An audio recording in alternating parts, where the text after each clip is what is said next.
Hi, my name is Kipton Courier. Welcome to the world of beauty and magic, where we meet fascinating people and the beautiful places and things and items and antiques and decorative objects that they bring to life. In this episode, we are going to meet Ann Lowe. And so the title of this episode is The Secret Seamstress to American Royalty.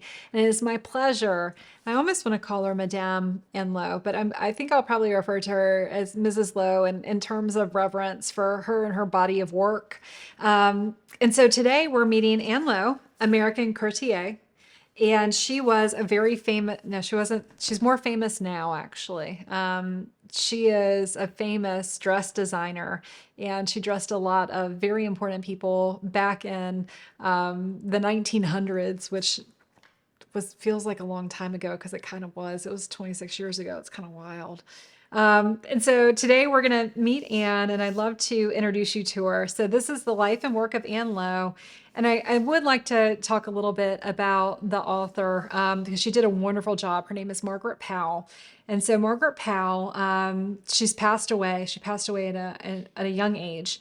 Was the first scholar to take a rigorous academic interest in Ann Lowe and her work. Margaret first came across Lowe's work in 2011 while interning at the Hillwood Estate Museum and Gardens in Washington, D.C., which is Marjorie Merriweather Post's museum. I have another episode on Ms. Post. And she pursued her exploration at the suggestion of the chief curator, Liana Paradis. Intrigued by her initial research, Margaret went on to complete a meticulous study of Lowe's life and work for her 2012 master's thesis in the history of decorative arts at the Smithsonian Associates in the Corcoran College of Art and Design, now the Corcoran School of the Arts and Design. Margaret carried on her Lowe research well after completing her graduate degree, tirelessly piecing together documents, personal accounts, and material culture to fill in the details of Lowe's life and design work. Margaret was lost much too early in the field of fashion studies, as well as a larger public fascinated by Lowe's story feels this tremendous loss. The following is an abridged version of Margaret's master thesis, which remains a vital resource for anyone interested in Ann Lowe. And so Margaret did a beautiful job on this book, and it's my pleasure to introduce you to Ann Lowe. So Ann Lowe's story, and I'm actually going to read a lot in this one. So Ann Lowe's story is remarkable. With little more than an inadequate elementary education in rural Alabama, sewing lessons from her family, and encouragement from her early clients, Lowe became a designing powerhouse. Her custom dresses in the field of bridal and debut gowns were preferred by an elite group of clients for more than 60 years. She became one of the first African-American women to operate a couture, there we go, dress salon on Madison Avenue. Stylistically, Lowe's work reflects a French influence, and don't we love a French influence?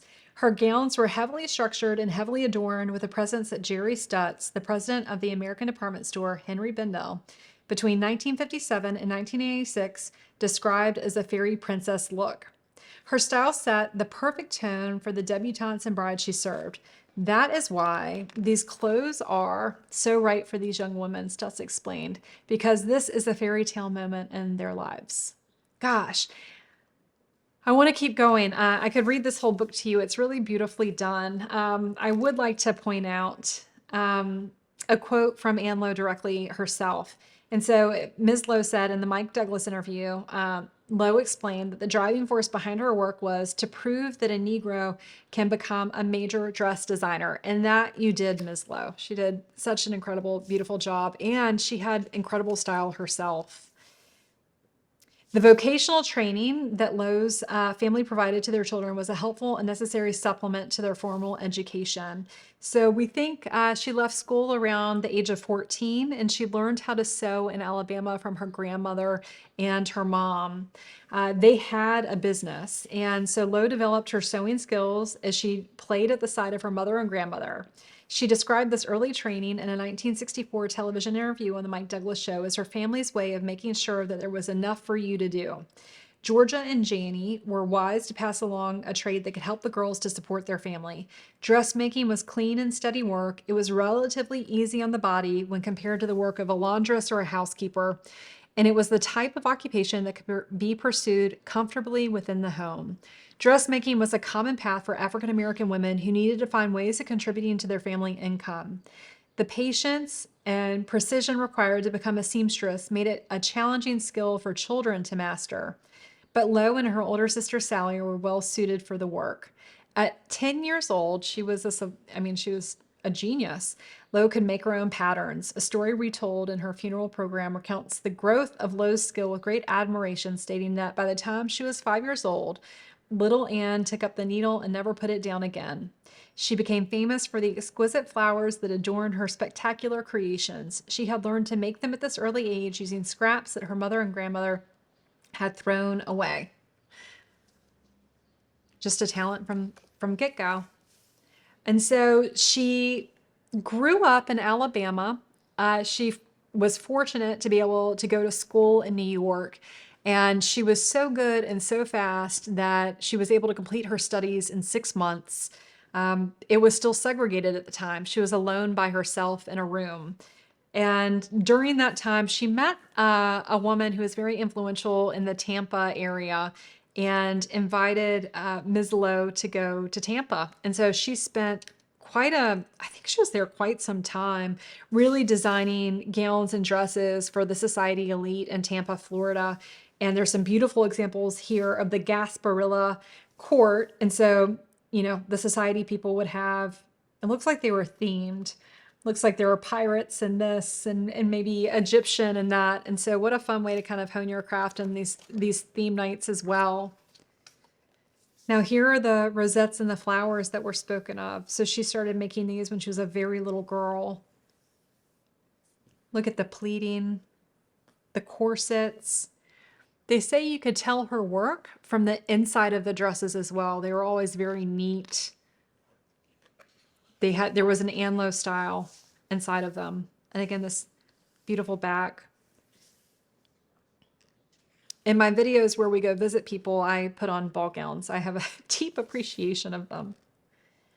So these are some of her most famous clients, and that's why we say she was the secret seamstress to American royalty.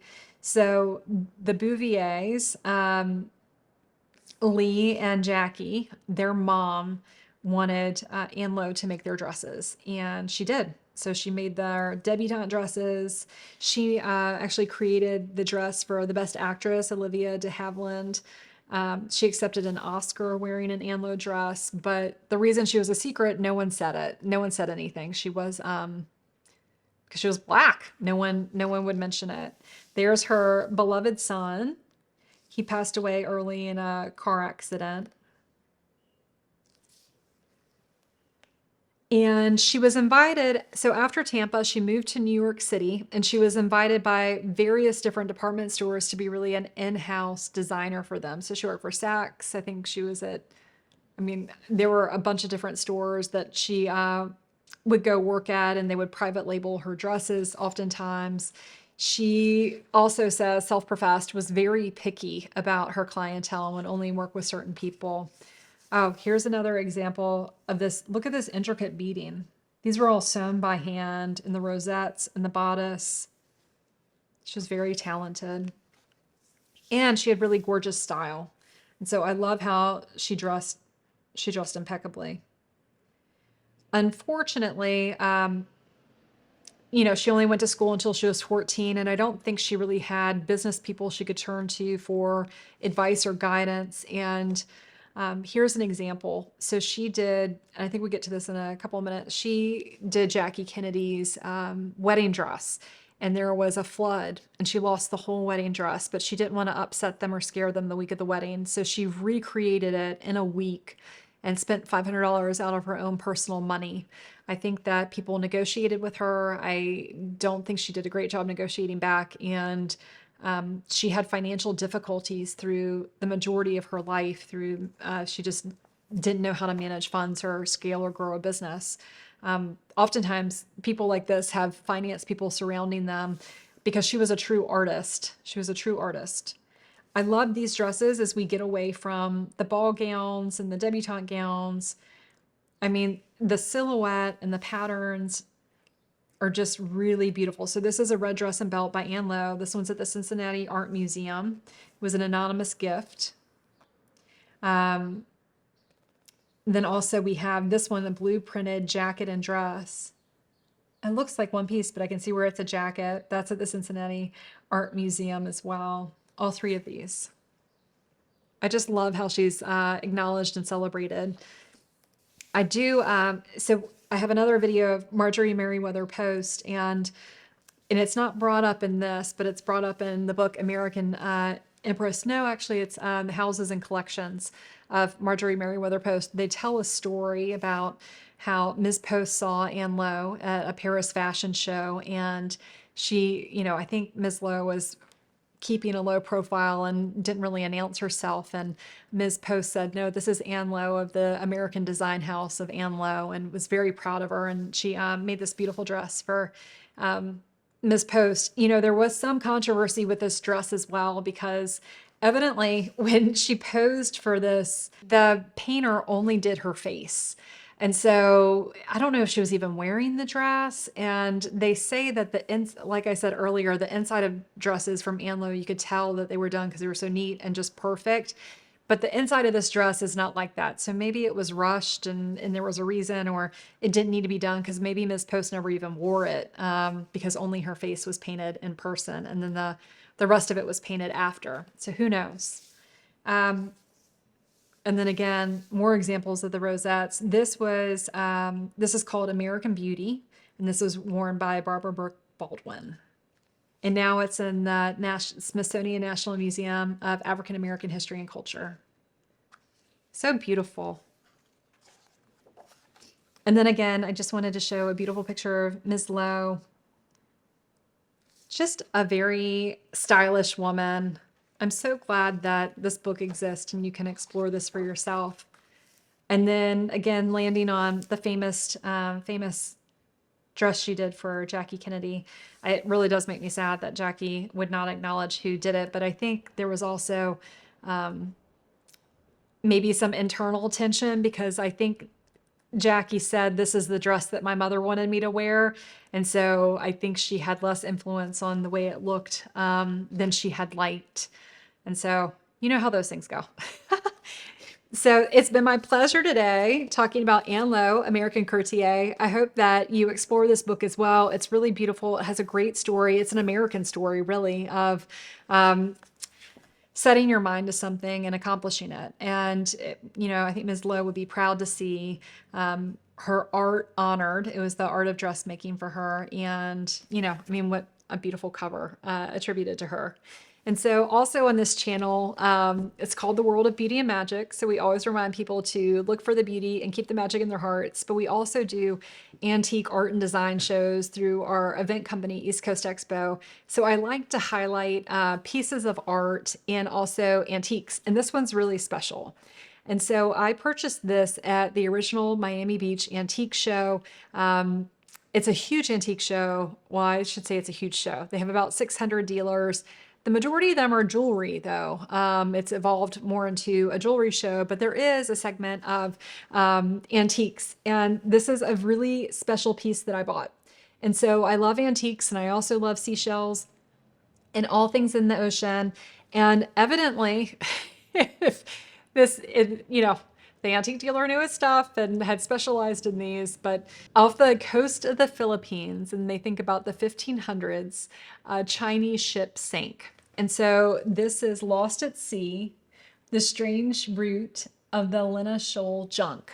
And so this plate was produced in China in the 1500s and sat at the bottom of the ocean for hundreds of years until Philippine fisher people discovered the shipwreck, and they started pulling these out of the ocean. And fortunately, I have this in my collection as well. It's just a really beautiful example of, you could call it an antiquity, but I think it's technically an antique. An antique is older than 100 years old.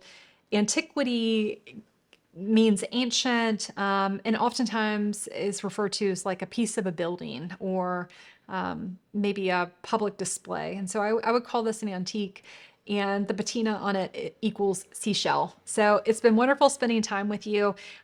We always remind our viewers to look for the beauty and keep the magic in your hearts. And thanks for following along. Please like, comment, or subscribe to this channel, because I'd love to keep doing these. And it's been a lot of fun spending time with you today. Thank you.